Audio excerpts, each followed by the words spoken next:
भगवान को मानते हैं। कौन सा इतिहास मानते हो आप? कौन सा इतिहास मानते हो? हिंदू राष्ट्र में कौन सा इतिहास है? आप किस शास्त्र को इतिहास मानते हो? हम लोग गीता को पूछते हैं, गीता को मानते हैं, गीता को पूछते हैं, गीता को मानते हो? जी हाँ मानते हैं। गीता में क्या लिखा पता है? पता हमारे गुरुजी को पता है ना, हमको कैसे पता लगेगा? गुरुजी थोड़ी है, इन्हें पता नहीं है, पता रहेगा ना। पता होगा इनके गुरुजी को, लेकिन ये गीता को मानते हैं, लेकिन गीता की नहीं मानते। दर्शकों, जैसे कि देख रहे हैं आप अपना चैनल MP खबर फास्ट। हम आए हुए थे हरियाणा के अंदर, जहां पे संत रामपाल जी महाराज का आश्रम है, और हमने यहां पे देखा है कि भंडारे की तैयारी चल रही है। तो आप लोग देख सकते हैं यहाँ पे काफी लोग खड़े हुए हैं। जो इस तरफ का पक्ष है ये संत रामपाल जी महाराज जी से दीक्षा लिए हुए हैं, और जो इस तरफ का पक्ष है ये संत रामपाल जी महाराज से दीक्षा नहीं लिया हुआ है। तो जानते हैं इनके विचार और इनके क्वेश्चन, और इनके विचार इनके क्वेश्चन। अब बने रहिए आप हमारे साथ। कहाँ से भैया आप? जी हम वेस्ट बंगाल उत्तर दिनाजपुर जिले से हैं। क्या नाम है आपका? शिवापाल। आप यहाँ किस लिए आए हुए थे? हम मेरे भाइयों के साथ आए थे भंडारे में संत रामपाल जी का, महाराज जी का। कैसा लगा आपको? मुझे तो बहुत अच्छा लगा। अच्छा लगा जी सर, आपको कैसा लगा? एक भंडारा तो बढ़िया है, सारी व्यवस्थाएं बढ़िया हैं, लेकिन जो हिंदू राष्ट्र है, जो हिंदू राष्ट्र जो बनाने का कोई भूमिका है, जो संत रामपाल महाराज के यहाँ आश्रम में कुछ नहीं है। मतलब जो देखने को नहीं, हिंदू राष्ट्र बना रहा है। हिंदू राष्ट्र बिल्कुल ही नहीं बना हिंदू रहा है, राष्ट्र तो ये बिगाड़ रहा है, खत्म कर रहा है। बिगाड़ रहे हैं। हाँ, पूरा बिगड़ रहा और है। ये कबीरदास की बानी दुआ सुना सुना के सबको गुमराह कर रहा है और कुछ नहीं। अच्छा, ये तो फिर बहुत बड़ा धोखा हो रहा है आप लोगों हाँ, के तो साथ। बहुत बड़ा धोखा हो रहा है। और ये लोग कबीर को भगवान बता रहे हैं, तो कहाँ पर प्रमाण है जो कबीर को भगवान बता रहे हैं ये लोग? बताइए सर, आप लोग क्या कहना चाहेंगे? देखिए, मैं ये कहना चाहता हूँ इन भाइयों से कि जो कह रहे हैं कि हिंदू राष्ट्र बनाने में संत रामपाल जी महाराज जी का योगदान नहीं आ रहा है, और बाकी जो धर्मगुरु हैं इनके, उनको हिंदू राष्ट्र बनाने में योगदान आ रहा है। तो पहले तो मैं ये पूछना चाहता हूँ, क्या हिंदू राष्ट्र अभी है नहीं देश? ये देश में कोई राजा है जो मुसलमान है क्या? ये देश का राजा हिंदू है ना? जब जिस राष्ट्र में, इस देश में राष्ट्रपति भी हिंदू है ना? जब हमारा राष्ट्र हिंदू है ही, तो तुम क्या अलग से बना रहे हो? हिंदू राष्ट्र में क्या बना रहे हो बताइए? पहले से हमारा देश हिंदुओं का है, हमारे यहाँ पे हिंदू राजा हैं। जब हमारा राजा ही हिंदू है, हमारे राष्ट्रपति हिंदू है, तो फिर हमारा हिंदू राष्ट्र तो है ही। राष्ट्र माने क्या होता है? शासन। हमारे यहाँ शासन हिंदुओं का है। हमारे यहाँ का कोई अन्य मुसलमान, ईसाई, सिख, ईसाई कोई है क्या? हिंदू राष्ट्र है हमारा देश। आप अलग से क्या बना रहे हैं? बताइए। पूजा देखने को ही मिल रही है, तो कहाँ से हिंदू राष्ट्र हुआ है? कैसे होगा? मूर्ति पूजा तो नहीं है यहाँ पे। एक नंबर तो पूजा ही नहीं हो रहा है। परमात्मा के निराकार परमात्मा कैसे बनाया किया जा रहा है? गजब बात है भाई। राम जी का पूजा नहीं हो रहा है इधर, आप बोल रहे हिंदू राष्ट्र बना रहे हैं। फोटो नहीं देखने को मिल रहा, भगवान श्री कृष्ण का भी नहीं देखने को मिल रहा। तो कहाँ से हुआ? ये क्या रामकृष्ण की फोटो से हिंदू राष्ट्र सिद्ध हो जाएगा? या देखिए, अगर रामकृष्ण की बात करते हो आप, तो रामकृष्ण के बाद द्वापर त्रेता में आए जी। इसके पहले सतयुग में कौन भगवान था?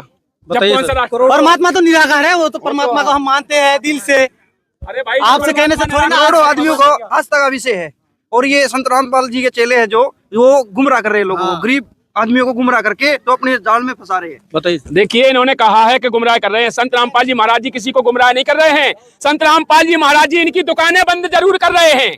जितने भी ये धर्म गुरु हैं, इनकी दुकानें बंद कैसे हो रही हैं मैं बताता हूं।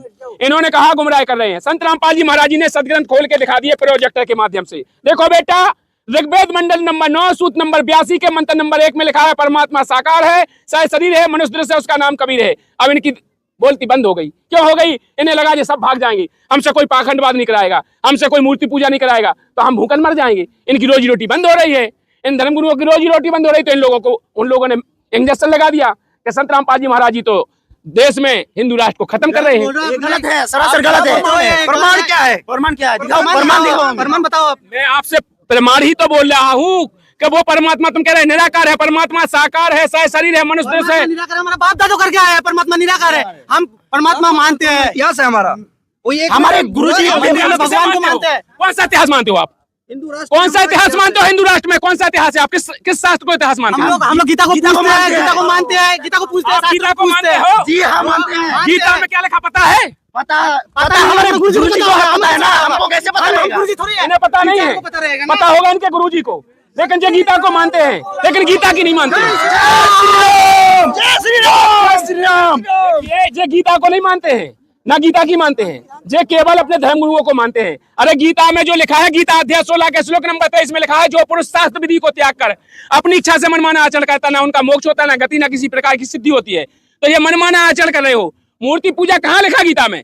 गीता अध्याय 6 के श्लोक नंबर 16 में मना किया गया है मूर्ति पूजा के लिए। करोड़ों वर्षों से जो चला रहे हैं, तो मतलब सरासर गलत है आपके लोगों के लिए। आप लोगों के लिए गलत है ये सब। देखिए, मेरे लिए नहीं। आप अगर गीता को मानते हो तो हमारी गीता में लिखा है, मैं वो बोल रहा हूँ। आप गीता को पढ़िए, पहले आप पढ़े लिखे हो, आप थोड़ी बहुत पढ़े लिखे हैं। शिक्षित हो? हाँ, शिक्षित गीता है। गीता मंगा लीजिएगा ऑनलाइन, 50 रुपए में आती है, और नंतर डाउनलोड कर लीजिएगा। गीता तो है हमारे घर में। तो गीता में देखिए, गीता में लिखा हमारा है गुरुजी बताता है गीता को पूजना है, तभी तो हमारा मुक्ति मिलेगा। भैया, गीता को पूजने नहीं है, गीता गुरुजी पढ़ेगा। गीता को पूजे से मोक्ष नहीं होगा। गीता अध्याय 17 के श्लोक नंबर 23 में लिखा है, वो मंत्र जाप करने से मोक्ष होगा, तत्वदर्शी संत की शरण में जाने से हम होगा। तो मंत्र करते हैं ना, हमारे पेमान जी महाराज जी बताए हरे कृष्ण कृष्ण कृष्ण हरे हरे, हरे राम राम राम हरे हरे। इससे बड़ा मंत्र दुनिया में कोई भी नहीं है, इससे बड़ा मंत्र कोई दुनिया में है ही नहीं। गीता में देखा है आपने, लिखा है गीता में। ये तो हमारे गुरुजी ने बताया ना, गुरुजी जाने, हमारे गुरुजी सबसे बड़ा ये मंत्र है। देखो, आप लोग कम से कम पढ़े लिखे हो, शिक्षित हो, आप नई जनरेशन हो, मैं आप लोगों पे तरस आ रहा है, आप लोगों पे मुझे तरस आता है ऐसे लोगों इसलिए पे। तो आप लोगों के ऊपर तरस आ रही है कि आप क्यों एक इंसान के ऊपर परमात्मा बताते हो। मुझे इसलिए वो तरस कभी आता है, कभी कभी दास। देखिए, आप गूगल देखो एक बार, गूगल आप गूगल पे जाके पहले ये पूछो अपने गूगल से कि विश्व में तत्वदर्शी संत कौन है, पूछिए गूगल बाबा को पूछ लो। अगर संत पकड़ के क्या करेंगे, ये तो आज के जमाने के कभी वो तत्वदर्शी संत आएगा, पिछले जमाने के कभी दास थे। दास क्या क्या तुम्हारे पुरखा देखे गए थे क्या, बाप दादा देखेंगे क्या गूगल? अरे गूगल तो आज ही आओ ना, आप गूगल की बात कर रहे हैं, मैंने गूगल पे कह दिया, गूगल पे जाके पूछ लो तत्वदर्शी संत कौन है। संत रामपाल जी महाराज जी हैं, गूगल बाबा से भी पूछ लेना अगर गूगल की बात करते हो। दूसरी बात आप कहोगे ना, हिंदू राष्ट्र अपने देश में हिंदू राष्ट्र है और रहेगा। संत रामपाल जी महाराज जी ने पुनः स्थापना की है हिंदू राष्ट्र की। कैसे होगा? आप तो मुसलमान, सिख, ईसाई सबको एक कर रहे हो। हम हिंदू है, कट्टर हिंदू। कट्टर हिंदू है। जय श्री राम, जय श्री राम।